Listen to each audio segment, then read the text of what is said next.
જય યામોગી. હું છું સીમા ભગત અને આજે મારે તમારી સાથે વાત કરવી છે દેવમોગરાની.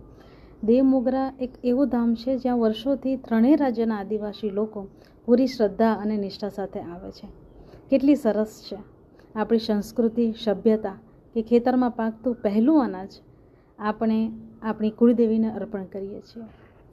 આજે દેવમોગરામાં બધી સુખ સગવડો છે, પણ ત્યાં જો કંઈ ખૂટતું હોય તો એ છે ત્યાંની સ્વચ્છતા. આપણે આપણા એકમાત્ર ધામને મનોરંજનનું સ્થળ બનાવી દીધું છે.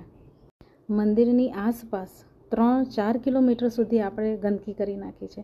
ઇવન કાચની દારૂની બોટલો ફોડીને ગમે ત્યાં નાખી છે કે આપણે આપણા નાના બાળકને રમવા મૂકવું હોય તો પણ મૂકી શકતા નથી. આપણે આપણી જાતને પ્રકૃતિ પૂજક કહીએ છીએ. શું આપણે ખરેખર એ જગ્યાના લાયક છીએ ખરા? આપ સૌને મારો અનુરોધ છે કે આપણે જ્યારે પણ દેવમોગરા જઈએ તો જે સામાન લઈ ગયા હોય એ બધો સામાન પાછો લાવીએ. જ્યાં ત્યાં અન્નનો બગાડ ન કરીએ. જમવાનું વધે તો આપી દઈએ કાં તો લઈને આવીએ, પણ ગમે ત્યાં નાખીએ નહીં. ભૂલીએ નહીં કે આપણી અન્ન દેવી છે. હું અને મારો પરિવાર 23 જૂન રવિવારના રોજ એક નાનકડું સ્વચ્છતા અભિયાન લઈને જઈ રહ્યા છે. આપ સૌ જોડાશો તો મને આનંદ થશે. જય યામોગી.